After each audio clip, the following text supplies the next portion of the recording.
যুক্তরাষ্ট্রে বিশ্ববিদ্যালয় বিক্ষোভ এবং গ্রেপ্তারের ঘটনা মার্কিন প্রেসিডেন্ট নির্বাচনে নতুন ইস্যু হয়ে উঠেছে। রিপাবলিকানরা বাইডেনকে আক্রমণের একটি নতুন অস্ত্র খুঁজে পেয়েছেন। শুধু তাই নয়, এই ইস্যুতে বাইডেন তার দলের উদারপন্থী অংশেরও প্রবল চাপের মুখে রয়েছেন বলে এক প্রতিবেদনে জানিয়েছে নিউ ইয়র্ক টাইমস। রিপাবলিকানরা বলছেন, দেশ নিয়ন্ত্রণে রাখতে জো বাইডেন সক্ষম ব্যক্তি নন। তারা বলেন, ক্যাম্পাসে অস্থিরতা দমনে কঠোর পদক্ষেপ নিতে নারাজ ছিলেন প্রেসিডেন্ট বাইডেন। এমনকি ক্যাম্পাসে হামাসের উগ্র জনতার নিন্দাও করেননি তিনি।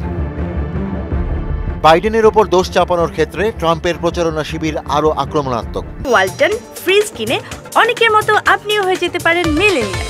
সেরা পণ্যের সেরা অফার। দলের একটি পোস্টে বলা হয়েছে, ক্যাম্পাসে এটি হচ্ছে বাইডেনের তৈরি বিশৃঙ্খলা। তাদের মতে বিক্ষোভ করার অধিকারের পক্ষে কথা বলে ভুল করেছেন Biden.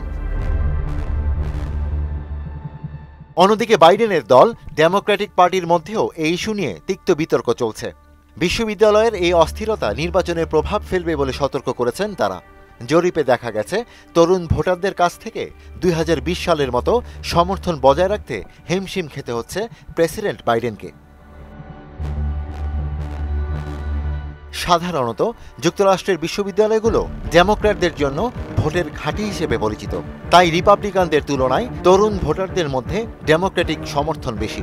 South ক্যারোলাইনার Democrat congressman James ক্লাইবর্ন বলেছেন, কলেজ ক্যাম্পাসের বিক্ষোভ প্রেসিডেন্ট বাইডেনের দ্বিতীয় মেয়াদের নির্বাচনে প্রভাব ফেলতে পারে। যদিও প্রশাসনের দমনপীড়নে যুক্তরাষ্ট্রে ইসরায়েল বিরোধী আন্দোলনে কিছুটা ভাটা পড়েছে। স্থানীয় সময় শুক্রবার পর্যন্ত বিভিন্ন বিশ্ববিদ্যালয়ের পরিবেশ ছিল অনেকটাই শান্ত। তবে বলা যাবে না যে আন্দোলন থেমে গেছে। বিক্ষোভ দমনে পুলিশের তাণ্ডবের মধ্যেও শুক্রবার মিশিগান স্কুল অফ মিউজিকে থিয়েটার এবং ডান্সের সূচনা অনুষ্ঠানে বাধা দেন বলে জানিয়েছে সিএনএন।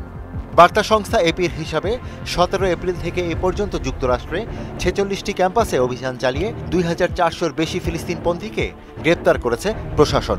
অন্যদিকে ইসরায়েলকে অস্ত্র সহায়তা নিয়ে নতুন করে নিজ দল ডেমোক্রেটিক পার্টির চাপের মুখে রয়েছেন মার্কিন প্রেসিডেন্ট জো বাইডেন। যুক্তরাষ্ট্রের প্রতিনিধি পরিষদের 88 ডেমোক্র্যাট সদস্য ইসরায়েলের কাছে অস্ত্র বিক্রি স্থগিতের কথা বিবেচনা করতে আহ্বান জানিয়ে তার কাছে চিঠি লিখেছেন। এতে তারা জানান, গাজায় অব্যাহতভাবে মানবিক সহায়তা সীমিত করেছে ইসরায়েল। ফিলিস্তিনের প্রতি সংহতি জানিয়ে যুক্তরাষ্ট্র জুড়ে শিক্ষার্থী বিক্ষোভের মধ্যে ডেমোক্র্যাট আইন প্রণেতারা এ পদক্ষেপ নিলেন।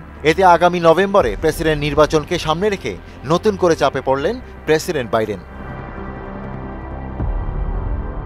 ইশতিয়াক হোসেন, মোহনা ডিজিটাল।